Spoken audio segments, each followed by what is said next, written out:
Halo guys, jumpa lagi di channel Viral Info Update. Berita yang layak diviralkan. Baik, kali ini saya akan curhat, akan bagi pengalaman terkait modus penipuan penjual online.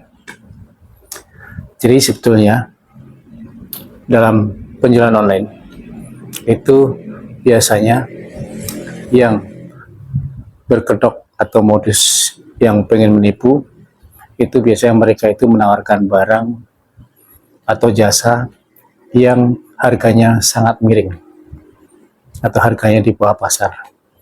Taruhlah misalkan harganya itu di pasaran satu barang itu 500.000, dia itu bisa menawarkan 300.000 atau bahkan 250.000.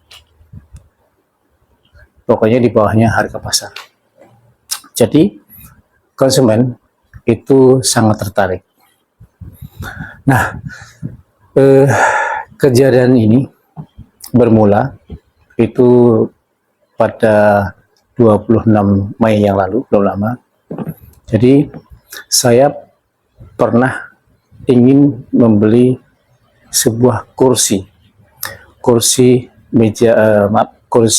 belajar atau kursi game biasa di anak sekarang kan, untuk game. Nah, harganya di marketplace itu kisaran 300 sekian lah, ya 300 sekian. Nah, sementara di pasaran itu kalau saya lihat itu sekitar 500, ya 450 sampai 500 lah. Nah, berhubung saya nggak ngecek, saya langsung pengen beli. Nah, kebetulan transaksinya dengan menggunakan OVO, ya, dengan OVO. Nah, dari nominal yang tertera di situ langsung saya transfer nominal 300 sekian ribu lah via OVO. Nah, kemudian pihak penjual itu menghubungi ke saya guys, ya, dengan chatting, tolong kakak beri nomor HP, ya, kasih tahu nomor HP-nya, tapi dengan simbol tertentu lah, biar nggak terdeteksi sama aplikasi. Oke.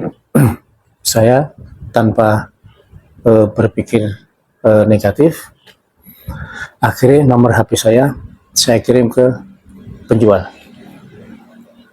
Nah, setelah itu begitu pas udah terkirim ke penjual nomor HP, pihak penjual itu chatting saya via WA, ya, Kak, mohon maaf, intinya mohon maaf, transfer yang telah dikirim via OVO itu ternyata mengalami error. Nah, kalau misalnya kakak ingin berminat membeli lagi, silahkan nanti transfer lagi ke nomor rekening yang lain. Nah, dananya nanti akan dikembalikan. Oh begitu, baiklah, benar. Jadi setelah itu duit saya yang sudah dikirim via OVO tadi itu dikembalikan ke OVO saya dengan nominal yang sama, 300 sekian ribu lah, kembalikan. Nah, saya begitu pas saya cek ke aplikasi OVO, ternyata benar, dana yang sudah terkirim itu ada dari di rekening saya. Jadi ada penambahan sekitar 300 sekian. Jadi itu adalah pengembalian dana. Oke, nah setelah itu pihak penjual itu telepon saya terus. Gimana Kak, jadi beli apa enggak? Kalau mau transfer sekarang, kan dana udah dikirim. Oh begitu, bolehlah. Karena saya juga waktu itu memang berminat membeli kursi itu. Oke, saya transfer ke rekening yang dia maksud. Saya transfer dengan nominal yang sama, 300 sekian. Oke, saya transfer. Setelah itu, loh kok belum ada kabar? Saya WA nggak dijawab. Kemudian saya telepon, taunya nomor saya diblok sama penjual. Saya jadi curiga.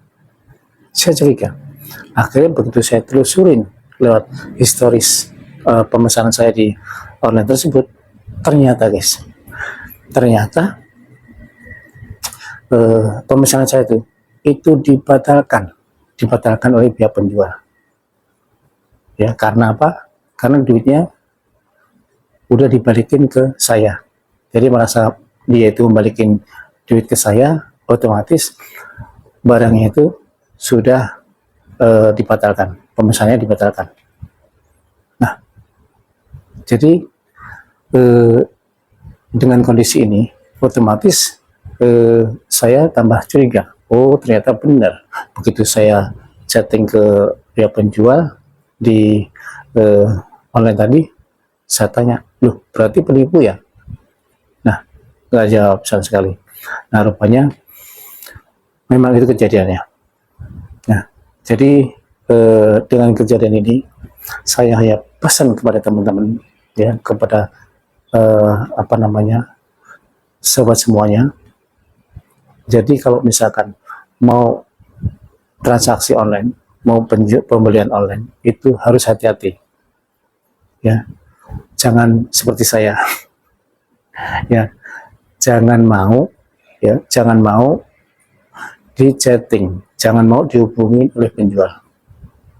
Itu biasanya mereka itu sudah punya niat yang nggak baik, ya. Kita sesuai aplikasi aja, ya, udah ada aturan baku.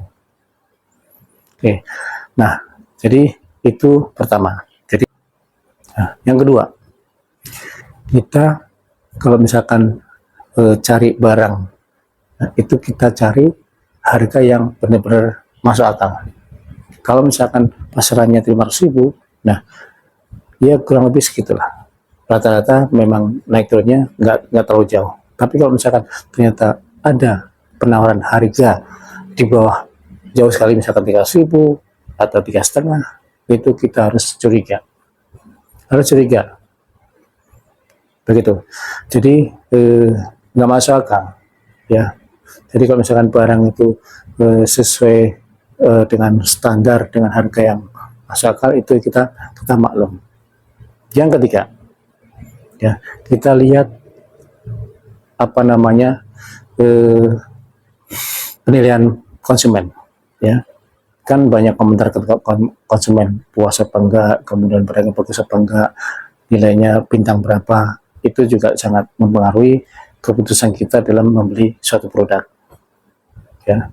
Nah, kemudian bagi teman-teman yang ingin membeli via online dan COD, itu juga jangan percaya juga, ya. Kita cek dulu kondisinya bagus apa enggak, ya, sesuai apa enggak, sesuai deskripsi apa enggak.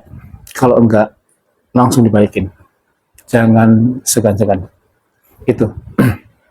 Jadi pesan saya, kita harus waspada, harus hati-hati, supaya kita bisa mendapatkan hasil atau mendapatkan barang yang sesuai kita inginkan, ya. Kita sama-sama tujuan baik, transaksi kita biar berkah, ya, sama-sama mendapatkan hal yang terbaik, ya. Ini adalah pesan atau pandangan pengalaman saya, ya. Jangan sampai ditiru, ya, supaya kita bisa tetap waspada dan semangat terus. Sukses. Jos.